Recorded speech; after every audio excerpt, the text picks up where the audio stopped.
and I work as a researcher, and I'm also a doctoral researcher at the Center for Human Rights, University of Pretoria. And today's session, as you may be aware, is the role of state and non-state actors in addressing online harms and preserving the internet health and its ecosystem.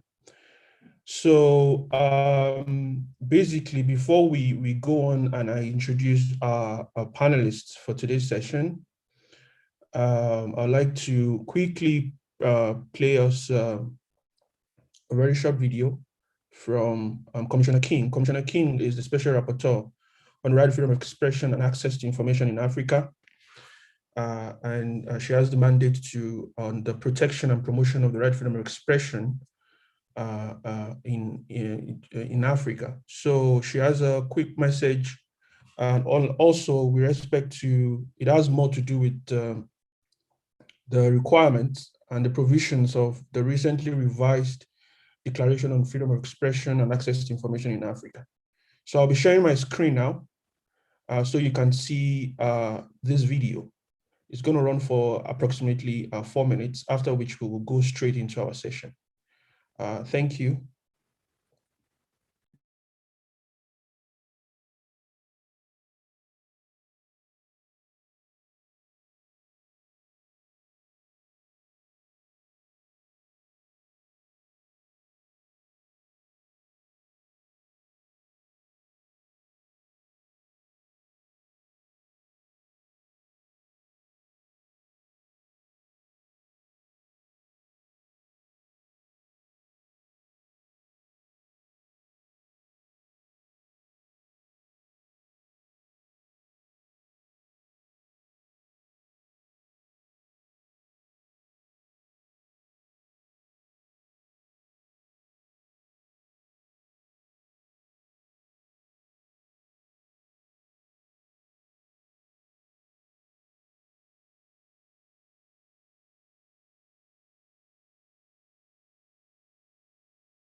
Sincere apologies, some technical issues there. I couldn't, for some reasons, get the video up. So I think we might have to proceed with the session, and maybe in the course of the session, if I can get the video up. I think it's in this particular. Okay, I think we are. I think it just suddenly went through now. That the declarations. Okay, great. I think it's fine now. Let me quickly share my screen again.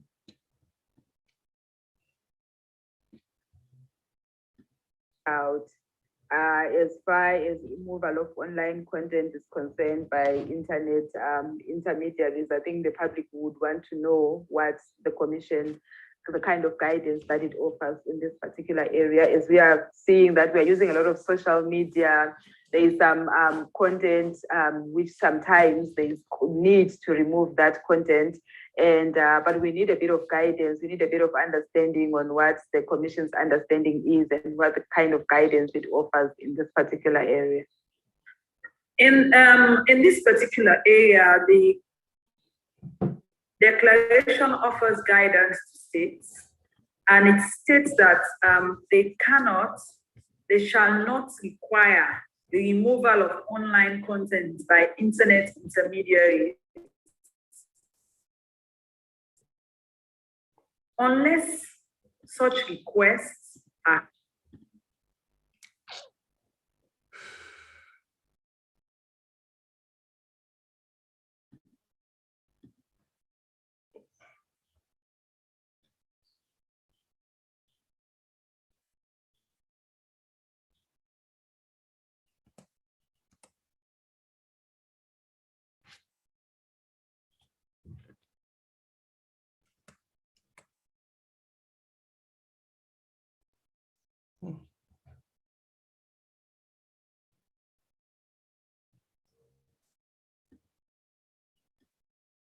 Clear and unambiguous. That's the request for such removal. They are clear, they have to be clear and unambiguous. They have to be imposed by an independent and impartial judicial authority subject to sub-principle 5, and they have to be subject to due process safeguards, justifiable and compatible with international human rights law and standards, and implemented through a transparent process that allows a right of appeal. So in actual fact, the declaration recognizes that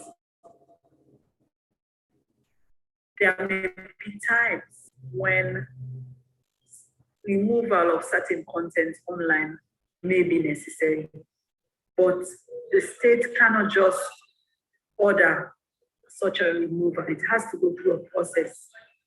And these are the guidance offered by the declaration, that the requests have to be clear and ambiguous. There must be an independent, impartial judicial authority. It has to be subject to due process safeguards, compatible with international and human rights law and standards.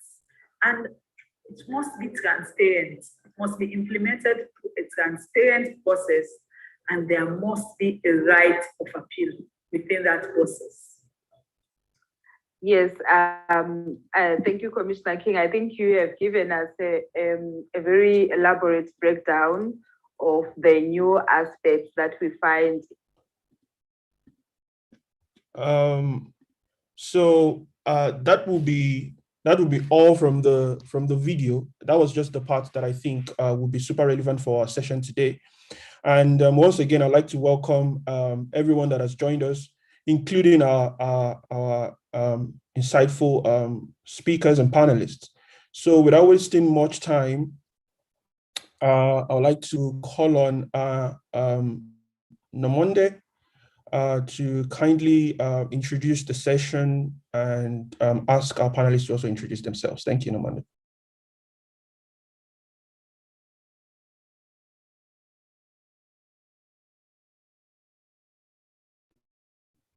I can't hear you. I don't know if others can. No, the audio is off.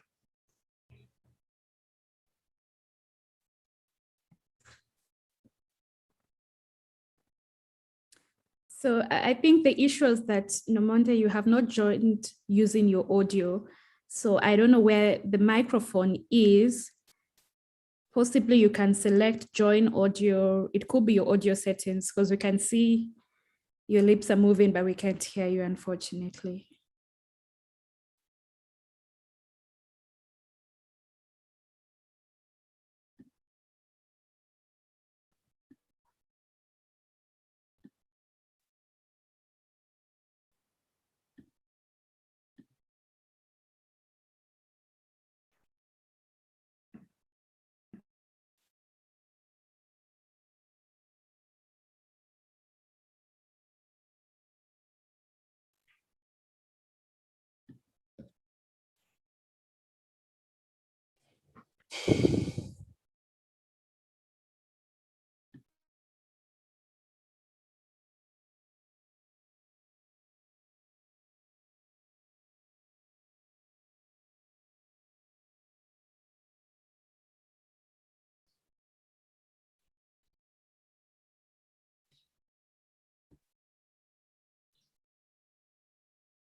Should we perhaps introduce the panelists while we wait for Nomonde to reconnect? I think she's having a technical issue there.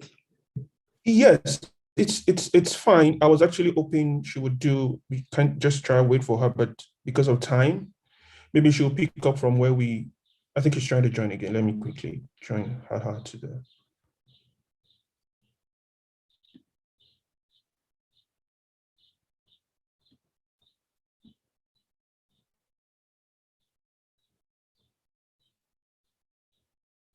Hi, Monday. Have you been able to join now? I think I just. Can you hear me now?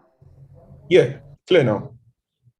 Perfect. Then we can proceed. Thank you so very much for your patience. Let's begin again. A very good morning to you all, ladies and gentlemen, who are joining us on this very cloudy Gauteng weather. And on behalf of the Center for Human Rights and Facebook, I would like to welcome you all to the SADC Internet Day Roundtable. And thank you for honoring today's virtual engagement. As earlier indicated, my name is Nomonde Gongega Swapa, and I'm the head of public policy responsible for the SADC region. And I'm very excited to have you all joining us today. Firstly, I'd like to acknowledge in our midst our very esteemed panelists, and I'd also like to thank Tomiwa for moderating today's session.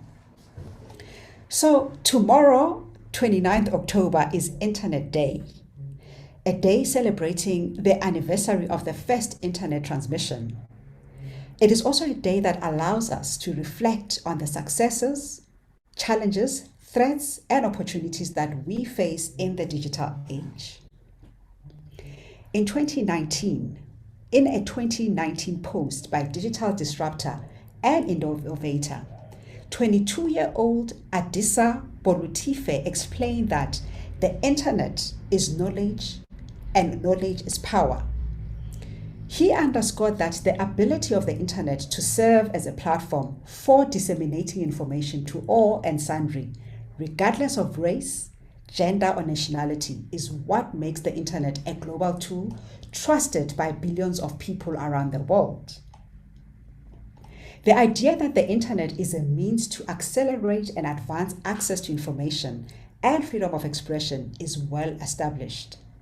Frank Laru, in his position as the UN Special Rapporteur on the promotion and protection of the right to freedom of opinion and expression, found that by enabling individuals to exchange information and ideas instantaneously and inexpensively across national borders, the internet allows access to information and knowledge that was previously unattainable. Laru went on to find that the right to freedom of opinion and expression is as much a fundamental right on its own accord as it is an enabler of other rights, including economic, social, and cultural rights, such as the right to education and the right to take part in cultural life and to enjoy the benefits of scientific progress and its applications, as well as civil and political rights, such as the rights to freedom of association and assembly.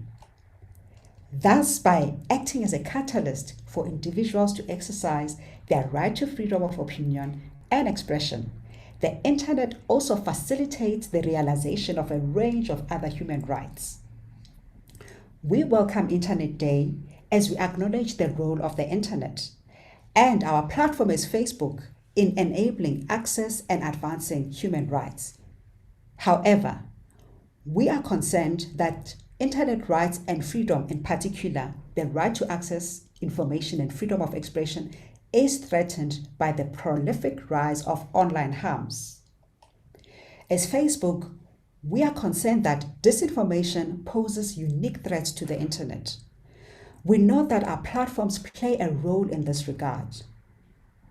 We recognize disinformation in various forms results in false, inaccurate, or misleading information being presented and promoted to intentionally cause public harm or profit. As aptly noted by the recent report of the current UN Special Rapporteur on Freedom of Expression, Irene Khan, indicated this. Disinformation is not a new phenomenon. What is new is that digital technology has enabled pathways for false or manipulated information to be created, disseminated, and amplified by various actors for political, ideological, or commercial motives at scale, speed, and reach never known before. Interacting with political, social, and economic grievances in the real world, disinformation online can have serious consequences for democracy and human rights, elections, the response to the coronavirus pandemic, and attacks on minority groups. Disinformation is politically polarizing. It hinders people from meaningfully exercising their human rights and destroys their trust in governments and institutions. Disinformation spreads rapidly and widely through social media and messaging platforms, even in some of the most remote and fragile regions in the world. These concerns are playing out in the SADC region as well, as false and misleading information continues to cause or contribute a wide range of harm to individuals, such as instigating violence and unrest, encouraging the spread of harmful medical health information. We are also seeing a concerning trend in the region regarding the criminalization of disinformation. Last year, the head of state of the Southern African Development Community held its 40th Ordinary Summit, during which it was resolved that member states are urged to take proactive measures to mitigate against external interference, the impact of fake news, and the abuse of social media, especially in electoral processes. Governments in Zambia, Botswana, and more recently in Eswatini have indicated their intention to move for criminalization of disinformation, which is concerning for several reasons, including genuine concerns that criminalization is being used as a pretext to clamp down on freedom of expression. Given the impact of disinformation, concerns regarding trends in criminalization, and recognition of Internet Day, it's appropriate that we have conversations around our role as social media platforms in curbing online harms, and especially disinformation and advancing access to information. So, in summary, the primary focus of today's engagement is understanding the implications of disinformation on the right to access to information. And also, this engagement is set to unpack the trends in the region around disinformation, the role of social media in advancing access to accurate information, and concerns around criminalization and the impact this may have on internet rights and freedoms. Through this session, we will seek to identify forms of online harms, get insights from journalists and civil society actors and academics on the trends around disinformation as an example of online harm in the region. Further unpack the concerns around criminalization of disinformation, and also unpack solutions to facilitate more access to information. So we hope that today's session will be able to unpack all of these, and we'll find that hoping that you'll find it insightful. And on that note, I'd like to hand over back to you, Tomiwa. Thank you so much, Namondi, for that elaborate introduction. And it provides a perfect segue into the next item on the program. So the next item will focus on conversations from our panelists, our esteemed panelists, who have made time to join us today. And the first panelist I'll be calling on is General Chair, who works with Mozilla Foundation. I'm sure she will also quickly provide a quick introduction about our work, and she will be speaking to us on identifying online harms, especially within the African context. Over to you, Chennai. Thank you so much for joining. Thank you so much, Jamila. Good morning, everyone. Thank you so much, Namonde, for the great opening remarks around thinking of disinformation and the online space. My name is Chennai Chair, and I'm the Special Advisor for Africa Innovation Miradi at Mozilla Foundation, as well as the curator of My Data Rights, a project that has been focused on understanding artificial intelligence, privacy, and data protection from a feminist perspective. So I think I'm pretty much excited to be part of this conversation today, in particular to focus on trying to understand online harms within the African continent. So when we talk about online harms, especially in the context around disinformation, we're really thinking about when the online space, as much as the online space is used as a tool for passing on information, for people connecting, for people finding the things that really excite them, it's also used as a platform to then cause psychological or physical harm. That's the tool that then leads to questionings around online safety, as well as the chilling effect of some of the content that's pushed on the online space. So then when we think of like mapping online harms on the African continent, I think a big thing that really is we're looking at it from the perspective of harms that emerged from extremist campaigns that can lead to acts of terror on the continent where people are mobilizing on these platforms. Then we can also think about it in terms of campaigns around disinformation and fake news, especially around election period, but also to discredit people as they interact on the online space. And then we can also connect it to cases around images of child sexual abuse, as well as particularly high online gender-based violence and harms that then connected to specific gender disinformation. So for me, I think when I've been trying to understand online harms on the continent, one of the things that has emerged as an area of work that's important in terms of research is really connecting how, as one had been saying, that disinformation is not a new thing, but the point is like who becomes the target of the harms that exist in the online space. And it's often marginalized groups as those that are marginalized in the offline space. So the point I'm trying to raise here is oftentimes the marginalized majority, which are usually children, women, and gender diverse people, are often the targets of online harms that are perpetuated based on cultural and social nuances that people hold in practices, as well as targeting the weakest link in the project that some people with the power would have.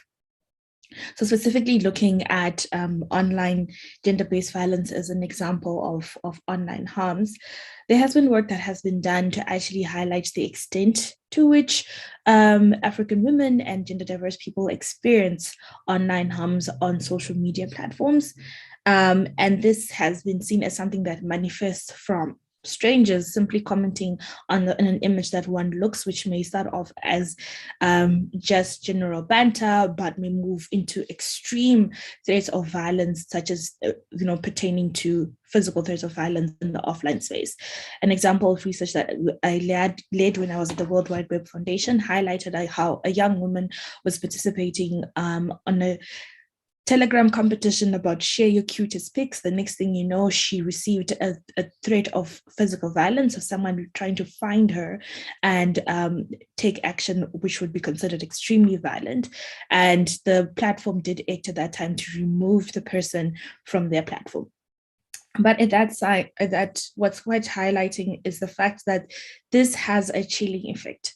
And so the work that has been done by organizations such as Sheep Assisters, who are trying to understand disinformation, have highlighted it from a gender perspective, where it's really an act of spreading deceptive or inaccurate information and images against women who are political leaders, journalists, and public figures, because these are often the ones who are really in the forefront of spaces.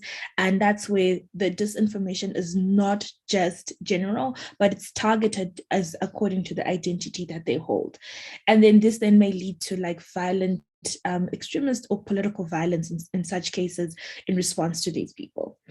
And so then I think as we're thinking about disinformation in this conversation and the related online harms, I want to come back again to the chilling effect in that realization that we currently are a continent that I think about has a third of people that are connected to the internet. But that's people who are directly connected. A lot of the people who are unconnected currently get information from people who do have access to the information online and are able to pass it on to them in terms of sharing that knowledge as a spectrum and connectivity as a spectrum.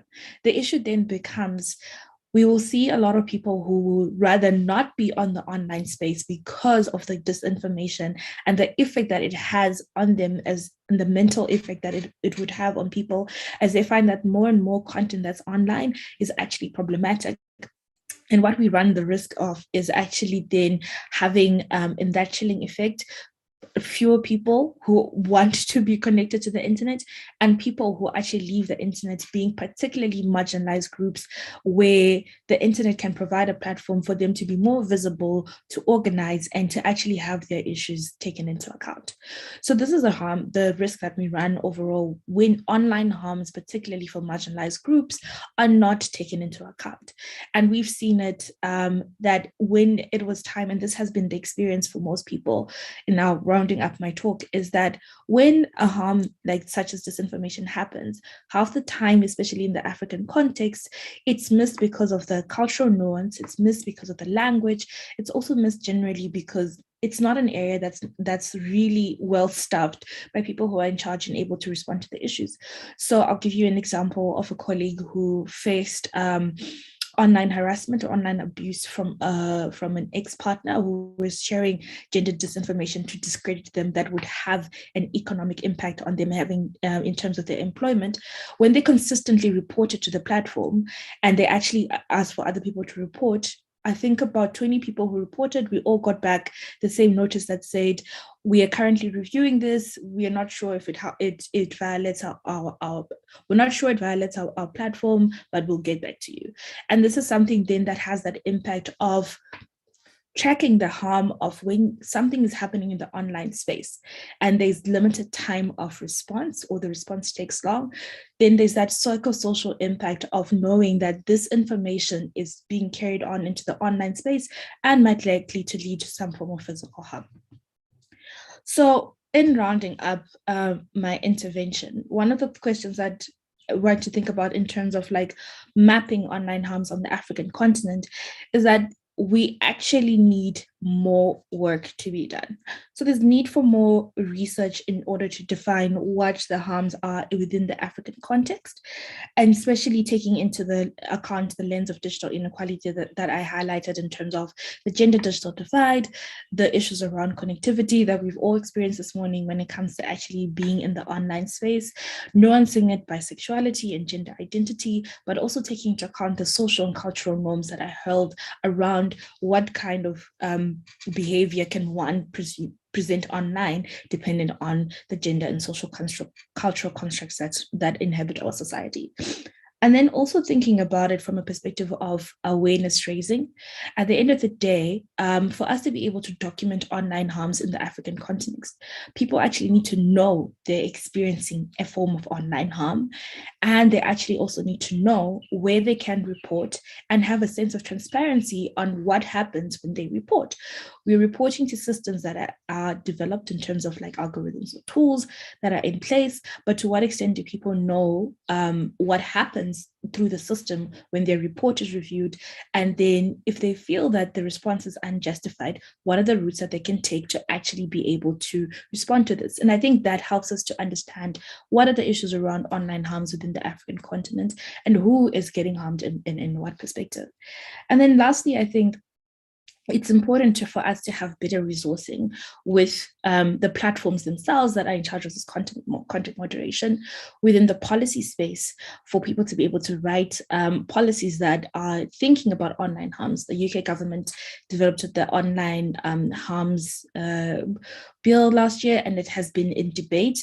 And I think what's important about that is that the first step is having a policy conversation put out into the public, and then the public is able to identify that this is an online harm, but however, it needs to be balanced in a way that doesn't lead to curtailing of other rights, such as particular freedom of expression.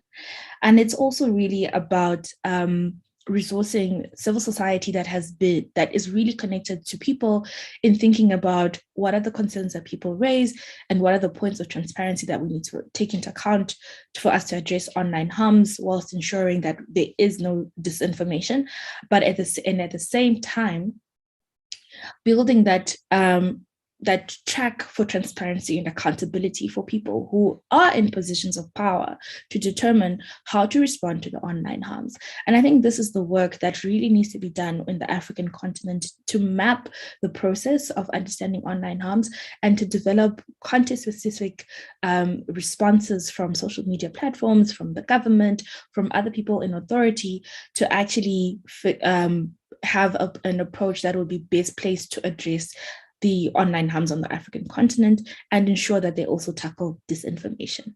So thank you so much, Tomiwa. I'll hand it back to you.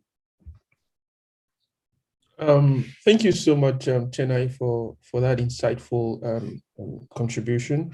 And I think you've thrown up so many issues for us to think about. And I think it also provides a great introduction into what our next panelist will be discussing with us, Juliet. Juliet, can you kindly also come on? Juliet will be speaking to us on the specific impacts of these harms, some of these harms that Chena has highlighted. And over to you now, Juliet. Thank you for joining us. Thank you, Tomiwa. Welcome, everybody. And that is greetings from a rather cloudy Kampala, Uganda. My name is Juliet Nafuka, and I'm with the Collaboration on International ICT Policy for Eastern Southern Africa, otherwise known as CIPESA. And we do a lot of investigation into trying to understand what is shaping the access, use, and perceptions of the internet in the continent who's doing what, where, how, why, and how we're responding to it. What are the policies? What needs to be done better? What needs to change? And it's great to be a part of these conversations because we keep being reminded of what the current landscape is looking like and what needs to happen, especially in the area of freedom of expression, disinformation, online harms. There's a constantly evolving and shifting themes in the online space in response to the constantly evolving and shifting technologies and their use and the demographics of people who are coming online on a regular basis. And so it's with that lens that I'm happy to hear the contributions thus far of Namonde and Chenai, which highlights this constant state of flux that we find ourselves in when it comes to the internet space that we are all living in. But the question posed to me today is, what is the impact of these online harms to freedom of expression?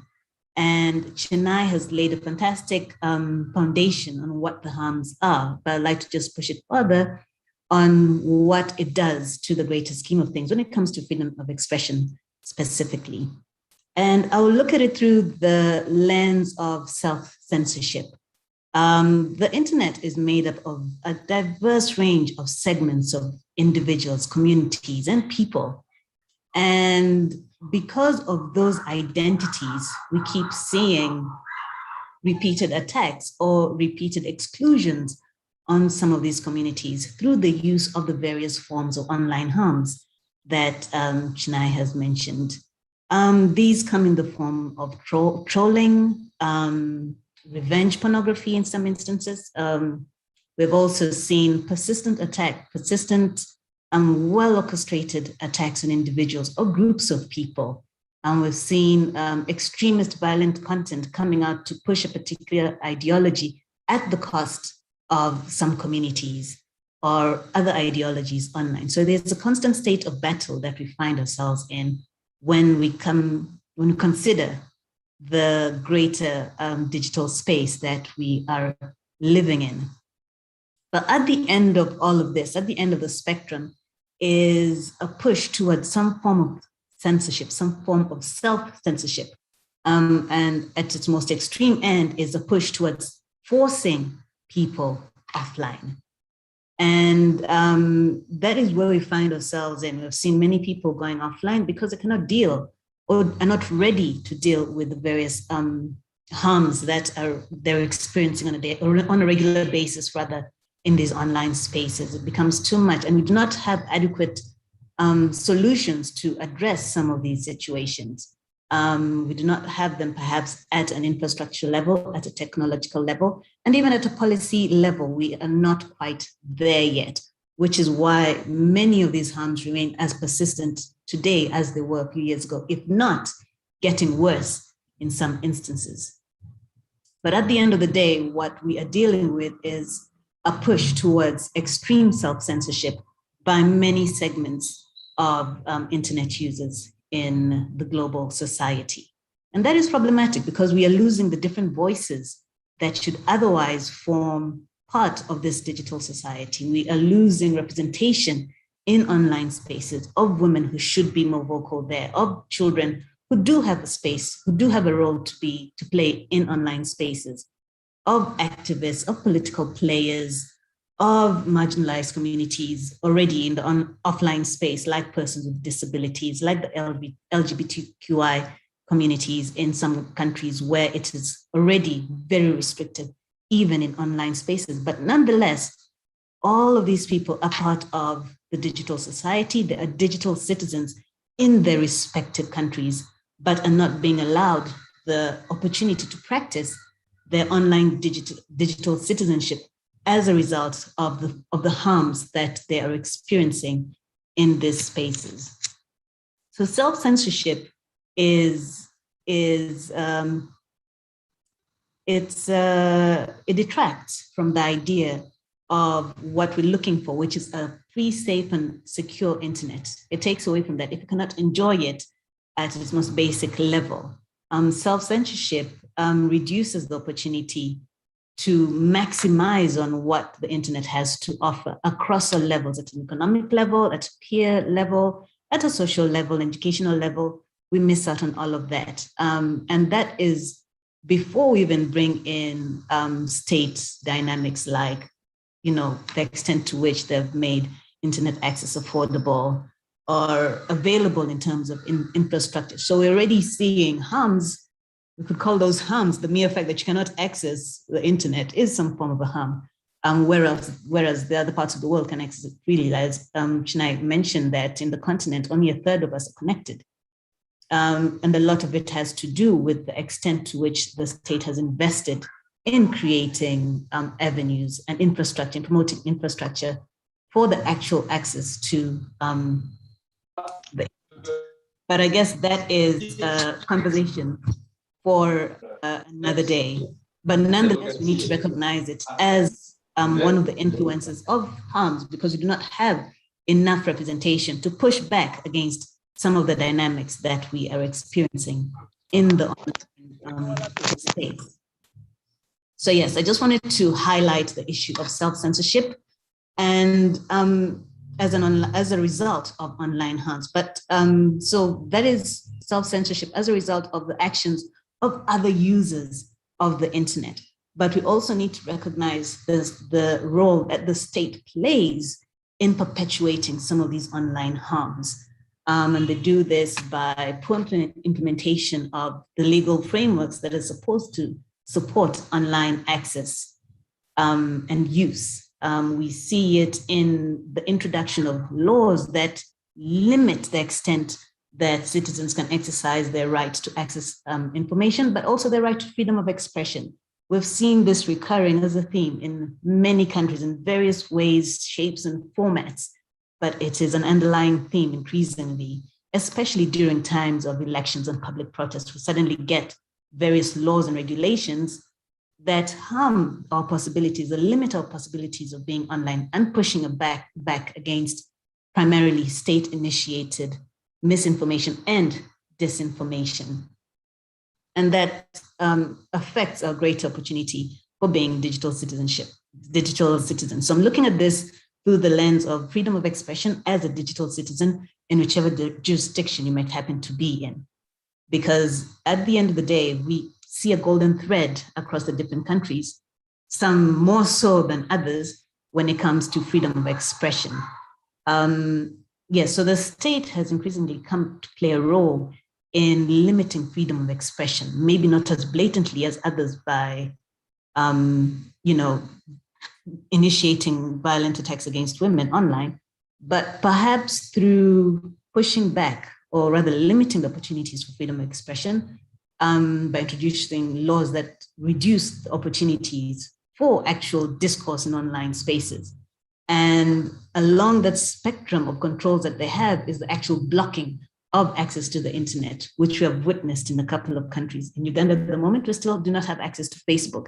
And Facebook has been a primary area for interaction, for civic engagement, even though it's also a space where we've seen a lot of online harms against various segments of society taking place. But nonetheless, it's a mixed bag of both opportunity and problems. But the solution is definitely not blocking the entire citizen of the net. But people are still online using VPNs, but nonetheless, we see that as a form of harm to the idea of freedom of expression in the country. And it's just one of the ways in which we have seen freedom of expression being denied as a fundamental right to citizens in developing countries, even though internet penetration levels are still very low. So we see an equal appreciation of freedom of expression in different countries. In authoritarian countries, freedom of expression is not appreciated as much as it is in more liberal and democratic countries. And that is accompanied with an equal measure of a limited access to information, which is fundamental for the realization of freedom of expression. So online harms take on a diverse range of results, but for purposes of this discussion, I just wanted to focus on the idea of freedom of expression through the lens of self-censorship.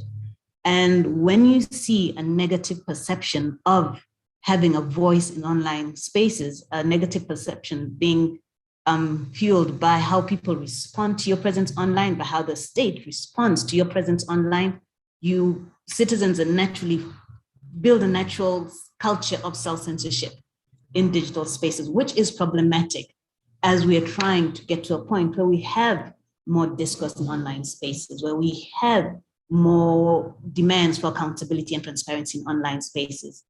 But solutions are far and varied, but ultimately we need to see more shifts in policies. We need to see more shifts perhaps in the technologies themselves, but also a shift in how we, the users, perceive our online presence as well. The road is long, but not impossible. And I think I'll end there. I see Tomiwa has come back on screen. So thanks for listening, everyone. Thank you so much, Juliet, for that exposition. I think it's not only useful. I like how each of the presentations are building on each other. You had mentioned earlier, for example, on how different states, African states, are regulating these harms, and it leads us to the next presentation by Kate. Kate will introduce herself and her organization. And Kate will be speaking to us on the specific, the regional trends on a specific kind of online harm, which is disinformation. So Kate, over to you now. Thank you for joining. Thank you so much. And it's a great pleasure to be with you today talking about, I think, what we all can agree is probably one of the main challenges that we face globally, which intersects with so many other pressing issues. Thank you so much to the speakers who have come before me, to Namonde, Chennai, and Juliet. I think you've really set the scene for an investigation and an interrogation of these issues.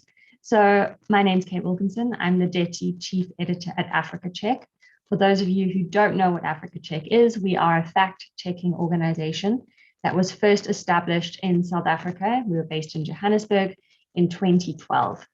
Since then, though, we have opened other offices across the continent, and we have teams working in Kenya, Nigeria, and Senegal. And every day, those teams are monitoring public debate, identifying factual claims and statements which are being made that have the potential to cause harm or mislead, and then fact-checking those by using the most recent reliable data on a topic, as well as experts, academics to provide context and analysis. And then we publish our findings on our websites with other media partners to ensure that the really important discussions that we're having in our society are accurate and evidence-based. So what I was asked to do today is just to give a bit of an overview of the types of misinformation and disinformation that we're seeing and that we've encountered across the continent in our different offices. And I've identified a few topics that I think give a good overview of not just the type of challenges that we're trying to tackle and solve, but also the scale of them. So one that I think I'd like to kick off with is one that people are often surprised about, but if you are on social media, you have probably encountered that, and that is a job scam. We have on a daily basis job scams being flagged to us, either by our readers, our supporters, our followers who see them and realize that they are fake, or in many cases through our work with Facebook and their third-party fact-checking program, these job scams are actually surfaced by the platform's tool, which identifies potentially false posts. And what we see when it comes to job scams varies depending on the country. For example, in Kenya, we often see a lot of job scams around jobs for big corporates, but also jobs related to development or aid. We often see job scams, for example, advertising positions which require zero or no experience and come with a really big package and salary at USAID. And these are devised, posted, and shared by typically pretty elaborate job scam networks, which have multiple pages, multiple accounts, sharing each other's content, but they all tend to lead back to one website or one web page where people are either asked to pay an application or a facilitation fee for that job application, or in some cases, they'll go to a website which is just littered and covered in Google ads. And I saw Jean on the call, Jean Laru is on this call, and he's from the Atlantic Council's Digital Forensic Research Lab. And we actually did an investigation with him last year where we investigated these job scams, and we were actually able to trace the person who we suspected was behind them to probably their exact house using the digital footprint that they had left. We see the same in South Africa. In South Africa, it's a slightly different trend. We see a lot of job scam adverts for shopping centers and for government positions. But at the end of the day, we have bad actors taking advantage of what are typically people who are in need of employment income. With COVID, we've seen a lot of unemployment and people who have lost their incomes. And these job scam networks are using social platforms to disseminate these false and misleading adverts to make monetary gain. So that's something that is often on our radar because it has a very real impact on people who are typically in quite a bad situation.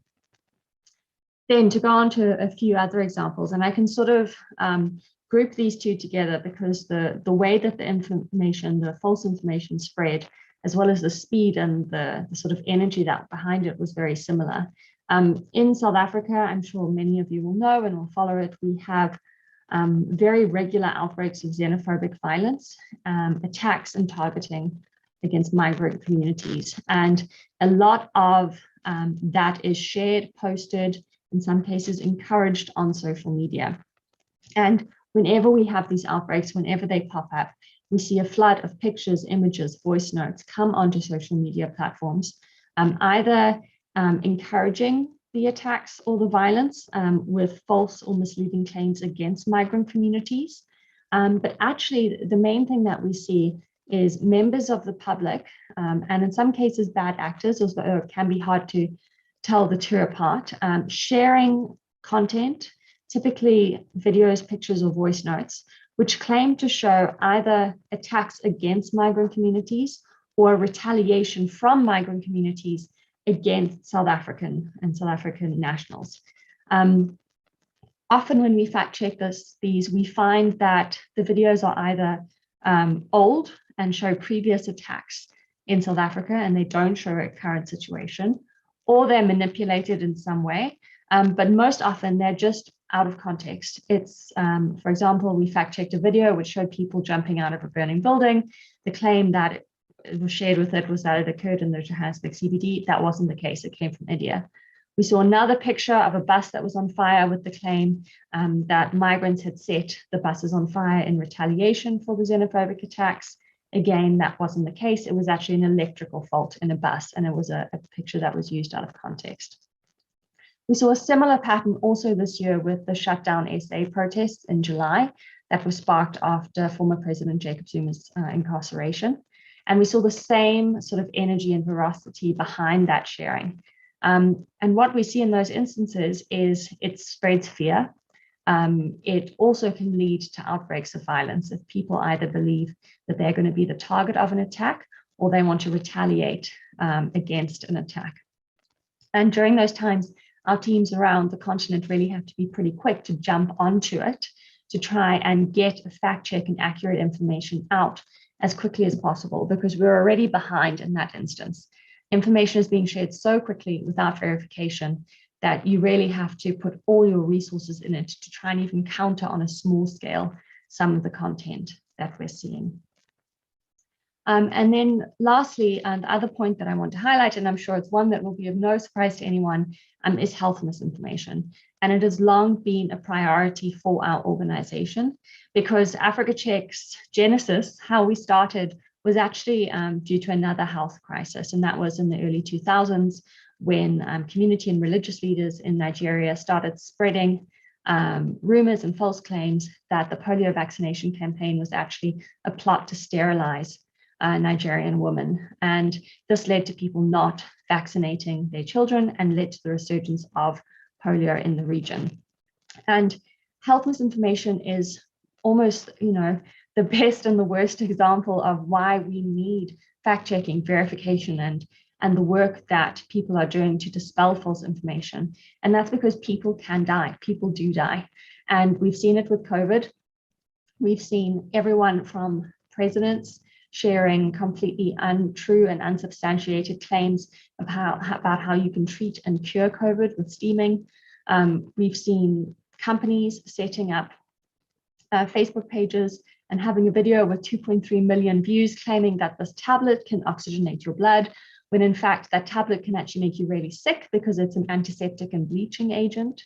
And something that we've also been paying increasing attention to is the flood of false, misleading, and sometimes just completely incorrect information that we see shared on platforms about sexual and reproductive health, specifically in relation to women. And to this end, actually earlier this year, because we have seen so much of this content and because of the very serious implications it can have, we hosted an online webinar, which was organized by our Facebook Health Fellow who's been with us for the past year. And she brought together a whole host of experts and academics on this topic to discuss the false information we're seeing around reproductive health and what can be done to counter it. And I just think to end, one example that I'll give is we fact-checked a post which said that if you wanted to counter or stop very heavy menstrual bleeding, it advised you to make tea out of a flower that's called a Madagascan periwinkle and to drink that tea. And when we spoke to gynecologists and doctors, they were absolutely horrified because this plant can have very serious properties, and it can lead to liver and kidney damage. It can lead to nerve damage. And in some cases, it can lead to death. And this is what people are being exposed to on a daily basis and is informing the health decisions that they're making. So we have this big problem, how we're going to solve it. Just a couple of ideas. The first is we need a better and broader and more nuanced, big and small understanding of the different trends and challenges that we're facing. We need better collaborations between platforms, fact checkers, the media, experts to make sure that we're all working together and not against each other. Coming back to Chinai's point about understanding and perceiving online harm, we also need to help users understand what false information is and how they can report it on the platform. And then lastly, we need transparency and open data from government, from academic institutions, really across the board, so that we can access the information that we need to push back against false narratives and misconceptions that we see online. So that's it from me. Thank you so much. Thank you so much, Kate, for that drilling down on the trend on disinformation in the region, and which then leads me to our next panelist, Prosi, who would introduce herself, our organization, and the work they do. And Prosi will be talking to us about some specific impacts of what Kate has just discussed, which is disinformation, especially the impact it has on the right to freedom of expression in Africa. Thank you, Prosi.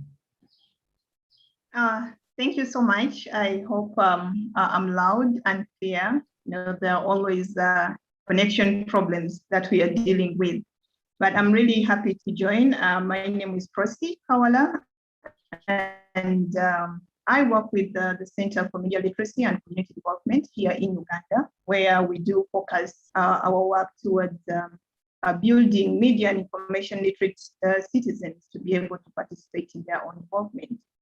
So going straight to the discussion, the impact of disinformation on freedom of expression, I would first of all look at what disinformation is. And UNESCO defined disinformation as false information that is created and spread deliberately. And the key word here is deliberate.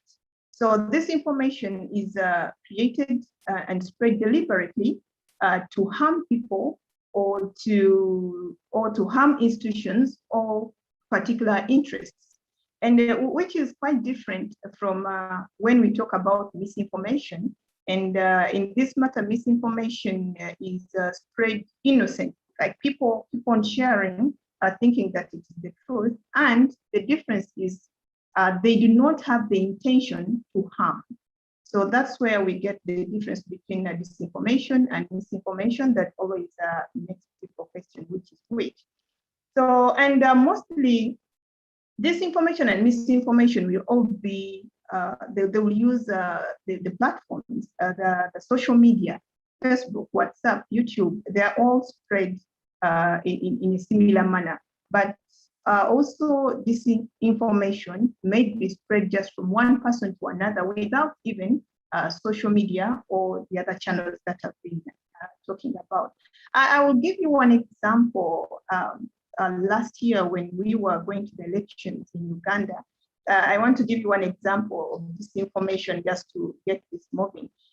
There was a section of people who came up to create disinformation that stated that towards the elections, our electoral commission had decided that there would be 2 days for voting, and that a certain group of those who are going to vote opposition candidates would vote on the 14th of January, while the others who are going to vote the ruling government would vote on the 15th of January. So you can see how disinformation is crafted. And they also allege that this was meant to follow the standard operating procedures during COVID-19, because there was this lockdown already. They were not allowing people to gather in crowds and so on. And so the crafter of this kind of information takes care even of the current situation. And that is how disinformation works.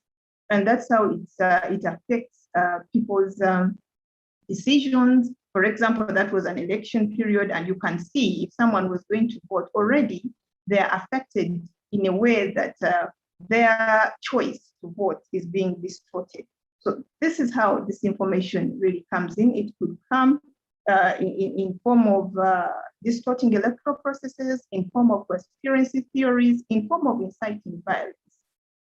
But then there are also a number of other impacts that disinformation would bring. But for now, I would like to talk about two, which is the credibility issues that disinformation creates on the news media and the erosion of public trust.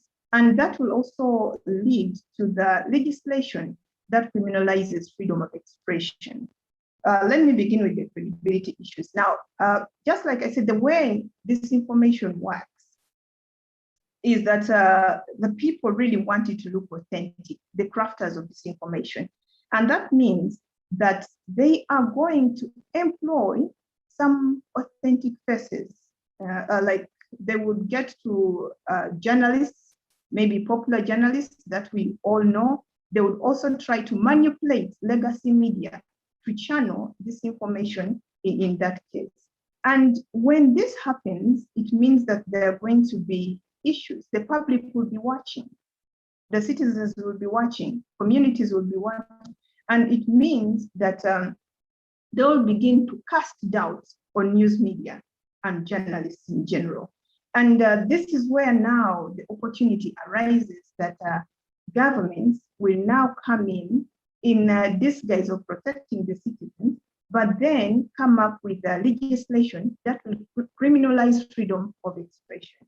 And it's also important to note that most governments or African governments have been part and parcel of crafting disinformation in one way or the other, either for political reasons or for certain propaganda, just like I said, and this is where the problem really comes in. So after that, they will turn around and begin to castigate the media. And every time that the media is attacked, it means that we are seeing people's freedoms also under attack, because this is where information is channeled. So we've seen most governments, a number of governments in Africa, double what they call disinformation or false news laws in the recent past. And there are a number of examples, if you've been following really, governments, I mean, from Uganda, here, Kenya, South Africa, Benin, Burkina Faso, Ethiopia, and so many others. I'll give an example of Benin, where there has been a digital law that states that anyone who creates or shares false information online, including social media, faces 6 months in prison, a fine or both, while Burkina Faso talks of 5 to 10 years in prison. Now, there's also an interesting one in Zimbabwe, which is the patriotic bill, something like that, where you're seeing a government force patriotism on citizens, which is really interesting. I mean, patriotism in a way cannot be forced on someone. People just become patriotic because of the good things that are happening around them. But then we see a bill like that come in place, and then they say it's to protect national interests or things like that. But in a sense, it is to criminalize free speech, including correspondences. So it becomes really, really something that's not good. And for us here in Uganda, we have the 2018 Computer Misuse and Cybercrimes Act, which all is meant to criminalize freedom of expression and in a way instill fear in the minds of citizens, and it takes away the liberty of expressing oneself. People fear to go to jail. So if you fear to go to jail, it means there is going to be that self-censorship, you know. You're cautious of what you have to say now or the other day, or whatever even you have to comment on. It becomes very difficult. So the agony also in these laws that or legislation that is coming on is that these laws actually never correct the alleged disinformation that we are talking about. Even if they are used, sometimes they're used selectively, and there is little reduction in harmful information or disinformation for this matter. The laws are framed and applied in ways that target maybe opposition politicians. They could also target journalists or some outspoken citizens, and they do not actually target those who create and spread most disinformation. So what are we trying to do about this kind of situation? I'll talk about what we are trying to do in Uganda with a few colleagues and other people, and this is about embracing and advancing media and information literacy initiatives, which I think other countries or all of us could really embrace.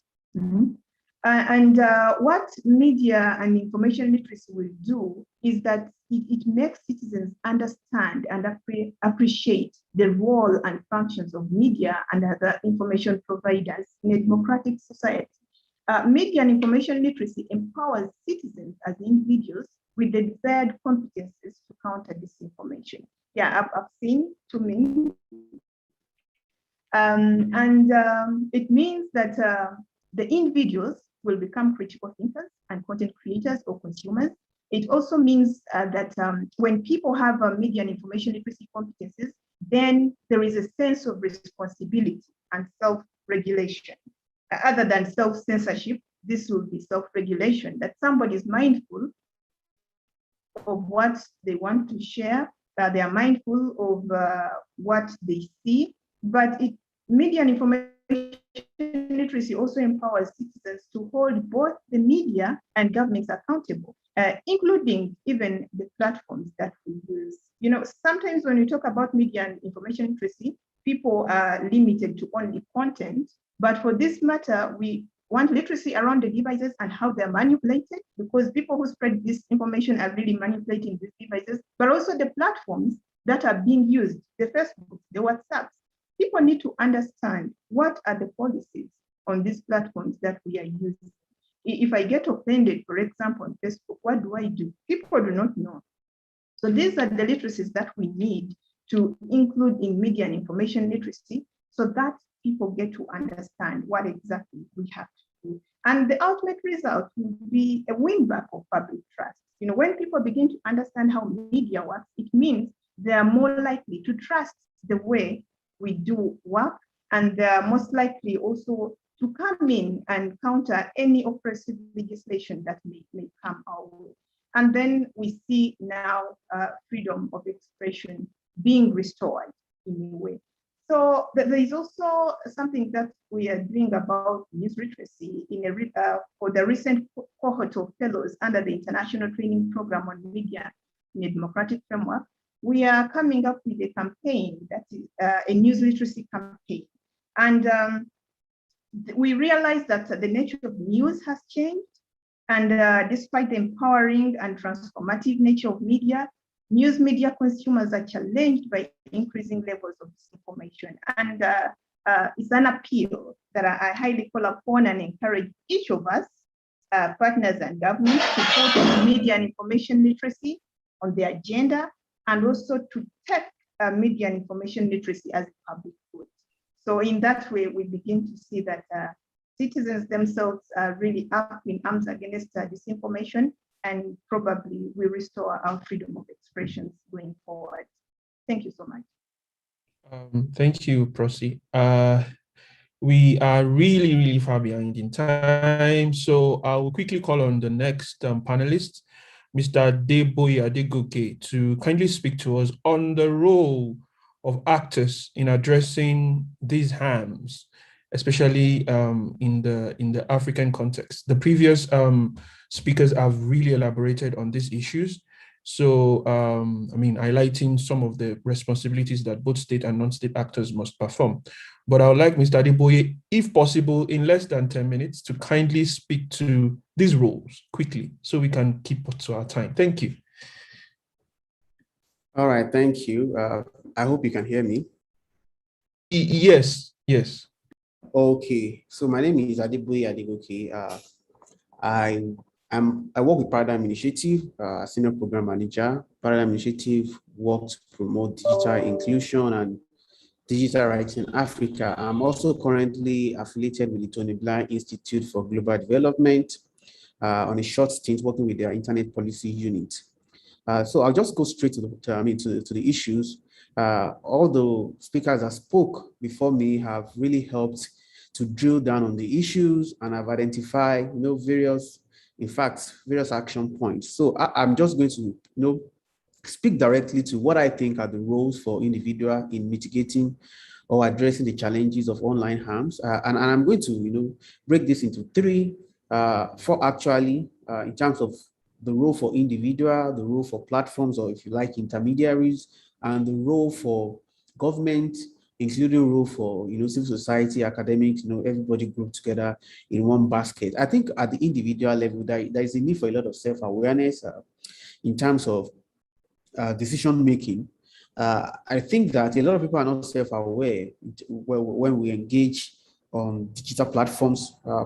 Everybody complain about online harms. Everybody complain about fake news. Everybody complain about harmful content, etc. But then these contents don't just appear there, people put them there. So I think in a lot of time, people don't take a time to step back and see how their own actions contribute to some of these issues. So I think there needs to be a lot of self-awareness in that regard. And still talking about role for the individual, I also think that there should be a lot more about self-responsibility as well, closely related to the self-awareness point I made.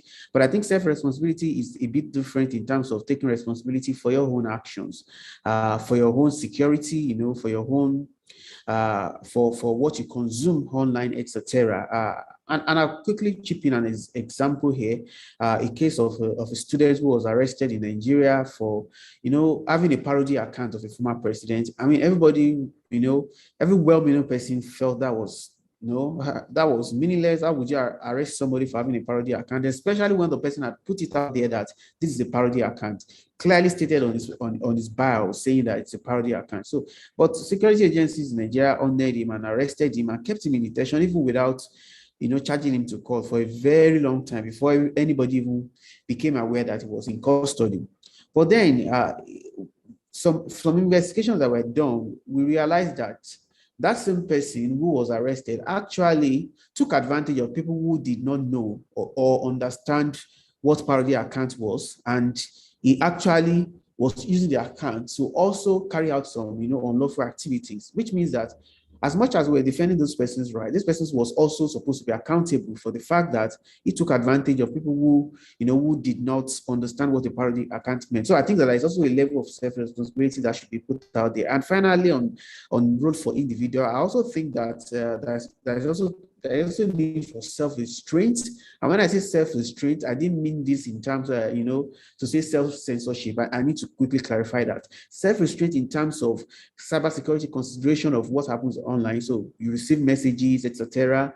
How do you deal with those messages? Somebody told you have won a lottery, or in terms of how you disseminate information, how do you put out information on platforms? Do you just put out information because you want to be relevant, because you want to trend, etc.? So let me move away from, role for individual and go straight to role for platforms, which I think I want to dwell on a bit. Thankfully, we have Facebook on the call. If I'm playing a huge role in this session, but I think that platforms, I recognize and I see what platforms are doing, what organizations like Facebook are doing, but I also think that more can be done, especially in terms of getting more hands to work on issues of addressing online harms. I think one of the criticisms that have been put in the way of platforms is the fact that sometimes when there are reports of contents that are potentially harmful, it takes a lot of time or it takes a while before you get responses, before they are dealt with. And I think that's something platform must look at and ensure that there are more harms that are put into that process. I also think that and I say this from an African perspective and generally from a Global South perspective, that the platform must take Global South more seriously. I think one of the things that we have seen is that there seems to be more accountability with respect to dealing with, governments in Europe, in America, and and in the more hostile places like China than we have seen in places like in Africa. I mean, you can look at the ecosystem and see how it appears as though platforms take advantage of the fact that the policy ecosystem around here is not so developed, and also policy makers really don't understand the space that much and are not able really to hold platform accountable the way they should. So I think that platforms should not try to take advantage of that situation, but rather play an important role to not just support capacity building for policymakers, but in terms of being proactive in terms of ensuring that in this part of the world, and when I say this part of the world, I mean Africa, that their activities are aligned with best practices, global best practices, irrespective of where the continent is in terms of understanding the issues, etc. So I think that needs to be put out there. And I think that there is a double-edged sword that I also love to talk about.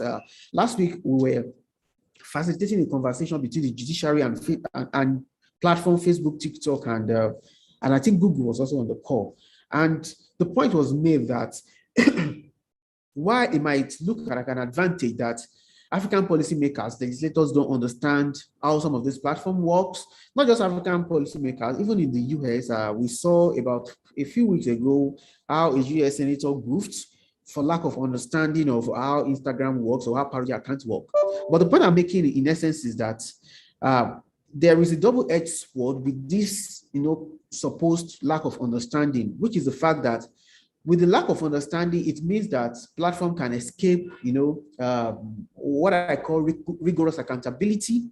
But then on the other side of the sword is also the fact that because of that lack of understanding, because of that ignorance, the kind of policy that African leaders are coming up with in terms of addressing online harms are those that seek to throw out the baby with the bathwater. In other words, when you think it's an advantage that African policymakers don't understand the issue, the disadvantage is that the day they decide to hack, they take, over-hacking decisions. We have seen the Twitter ban in Nigeria. We have seen restrictions in Uganda, in many African countries to address similarly, issues that we know that could have been addressed in a better way, that could have been addressed in a pointed way that take out the problem without, losing all the benefits that people are supposed to, get from using digital platforms. So I think that the issue should be looked at from that context, and there should be a lot of effort be made to ensure that there is strong capacity for people who make policy, who take those kind of decisions, so that they can make better and informed decisions. Definitely, it will mean more accountability for platform, but at the end of the day, I think everybody wins. Then lastly, let me quickly talk about what I think could be the role, not lastly, but last. The role that I think that the state can also take. I think the state needs to acknowledge its lack of capacity. It's not helpful that African states or African leaders are taking decisions pretending to solve the problem of online harms while in the real sense they don't understand the problem. So when you don't understand the problem, how do you potentially solve it? So I think the state must recognize its lack of capacity and seek for help so that it is better positioned to play its role, whether in terms of even coming up with regulations, etc. When you mention regulation in Africa, when you mention regulation of digital platform in Africa, trust me, what that means is clamp down. That is the only language African leaders understand when they talk about regulation of digital platform or addressing online harms. And I think that is very important. Then lastly, what is the role for civil society? And when I talk about civil society, I put academics, researchers in that same basket, and also even the media. What is the role?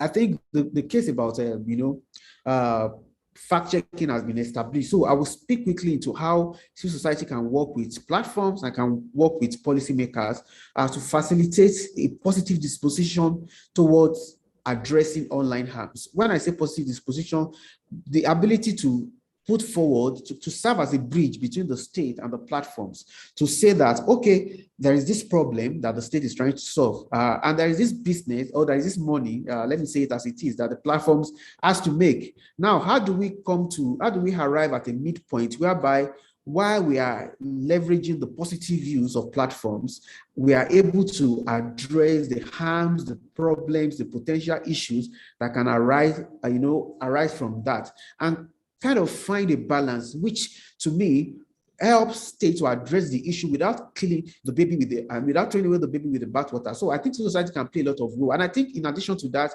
civil society can also play a lot of role in public awareness, public education, but it won't do that alone. It has to also work with the state and with the platform. Everybody has a role in terms of making sure that there is increased awareness on the issues. I think that the level of awareness is still very low. Recently, there was an IT report that says that African countries have not really paid enough attention to cybersecurity and have not invested enough in cybersecurity. And one of the issues that have been addressed is that have been identified is the need for more public awareness within the continent. So I'll just wrap it up there. Yeah, okay. Thank you. Yes. Go on, please. Quickly wrap up. Thanks. Oh, yes, okay. I made the point already. Yeah. All right, that's fine. I'm just super conscious of the time because we are literally pushing the margins now. So quickly to Dudu-sang, are you ready with your presentation? And I'll really appreciate it if you can quickly brush through because we are just 11 minutes to close. Sure, I'm happy to do that. Can I share my screen quickly? The host yes, you can. Yeah, and as briefly as possible. Thank you. It's disabled. The It's screen disabled? sharing is disabled. Yes. Can you kindly try now?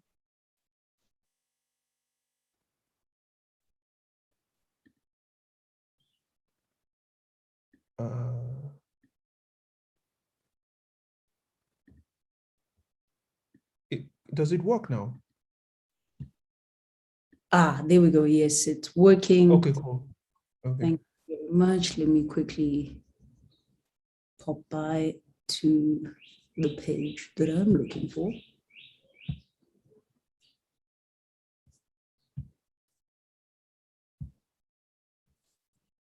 Hold on a sec.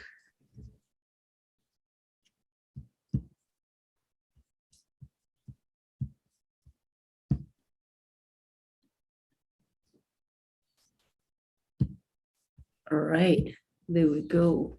Can you guys see my screen? Yes, I can see.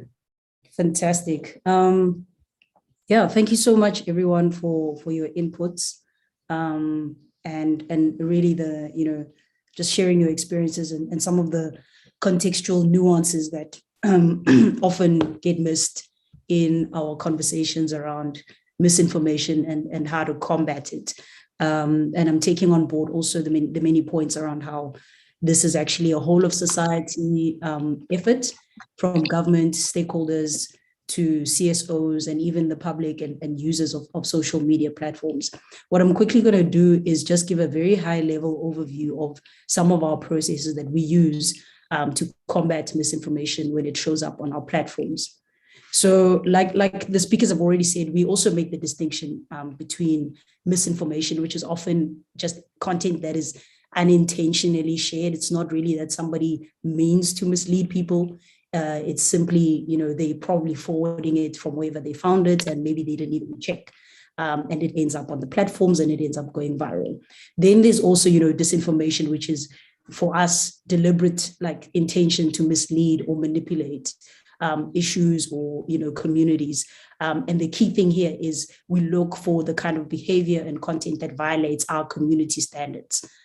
And in the process of dealing with this kind of content, when it surfaces, we have a three-pronged approach, really, where we remove, reduce, and inform. So removing is really where we can see that this is content that shouldn't be here. It's going to lead to harm. It's misleading, manipulated videos. So the kind of like deep fake algorithm type of software content that sometimes finds its way onto platforms, COVID-19 and other kind of health-related misinformation. That's also information that we remove. Reduced content is content that we reduce the virality of based on inputs not only from our own internal teams, but also inputs from what we call 3 PFCs or third-party fact checkers. And then inform is really the process where we, instead of being editors of what's true and what's not, we issue warning labels so that people can tell that, okay, this is content that has been debunked by third-party fact checkers in the region, and we put a warning label on there so that users can also take some kind of responsibility and make their own decision around whether they're going to pass on that information or, they're going to take it with a pinch of salt and go verify whether or not that's the kind of information and content that they want to engage with.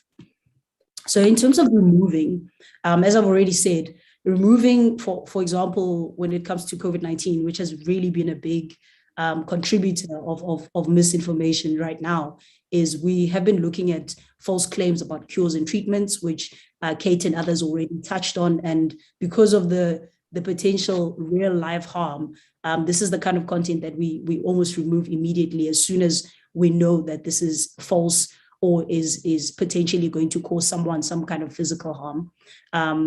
We then also, hold on, what's going on here? There we go.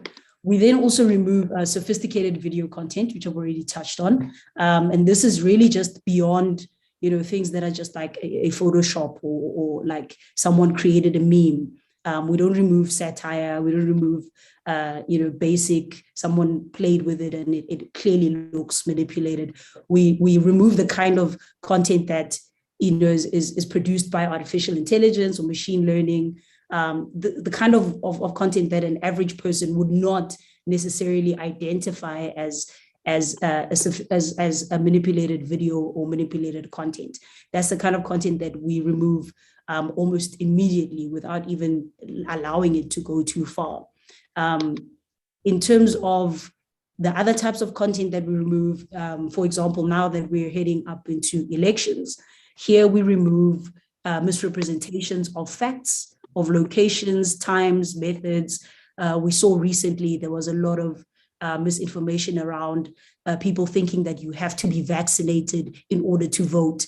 We all know that that is factually inaccurate. There's lots of accurate facts from the IEC and other stakeholders who have said that there is no mandatory vaccine obligation that is required in order for somebody to vote. And so to protect not only the voting integrity of the elections process, but also so that people have the correct information, this is the kind of content that we would remove immediately. So in terms of reducing, we reduce content, as I said, we reduce the virality and the ability for content to spread on our platforms, not only relying on our own expertise and also our own technologies, but also on the inputs of third-party fact checkers. And here they are really our key partners to us, because sometimes we come across content that, you know, without the context of what it meant locally, we are unable to determine whether or not it's false. It could be partially altered, could be partially false. It could have, you know, different types of things that are maybe not completely bad, but also could lead to real life harms. And there we make sure that the distribution of those pages, those domains are really limited and don't go further than the small community of people that initially saw that post.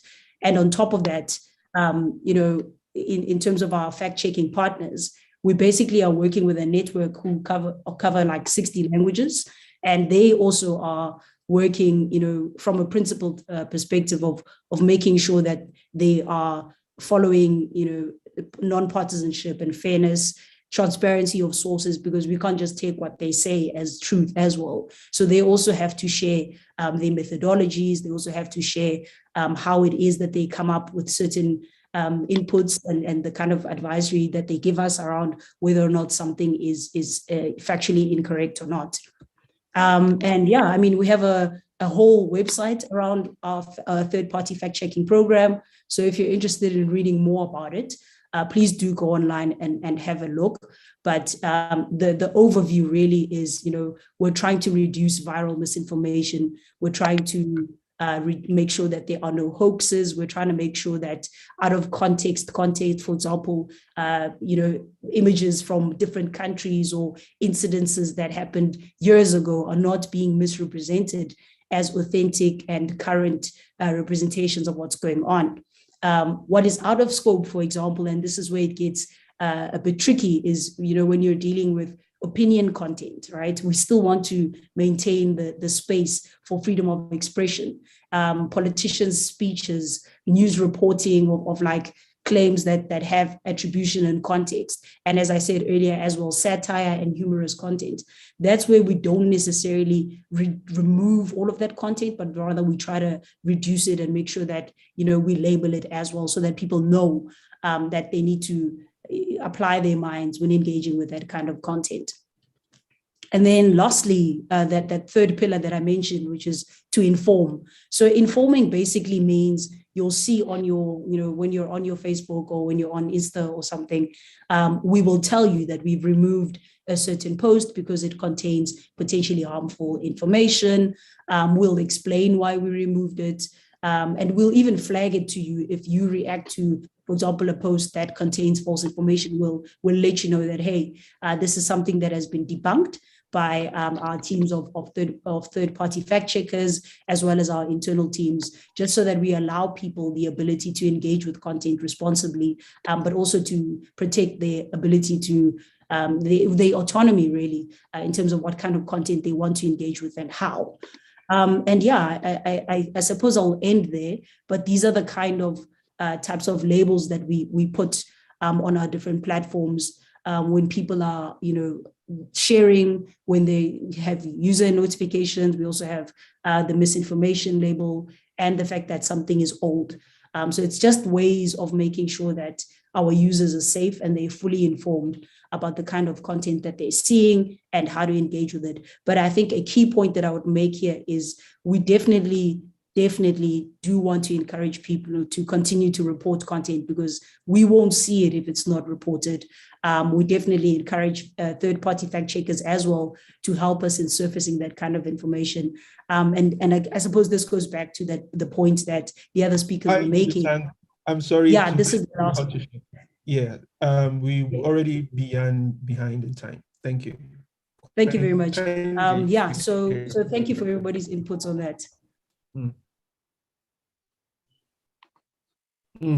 All right, thank you. So quickly, seeing that we've really, so we'll just go straight to closing now, and seeing what everyone has already said, especially our panelists and the contributions that they've made. One thing is very, very clear, especially from what Juliet said. This is an evolving, dynamic, ever-changing issue and concept. So it requires that every single actor, also like Mr. Adeboye explained, has to be involved. And how we will do that, that is also will be, an ongoing conversation. But from me, I have learned so much from our panelists with their insights, and I hope this conversation continues. So thank you again on behalf of the Expression, Information and Digital Rights Unit and the Center for Human Rights for joining us. And here I would like to close, and the next session will be, I think, in the next 10 minutes. Thank you so much to our panelists for joining us. And thank you also to Facebook for joining us and partnering with us on this session. I hope to see you all again sometime. Thank you.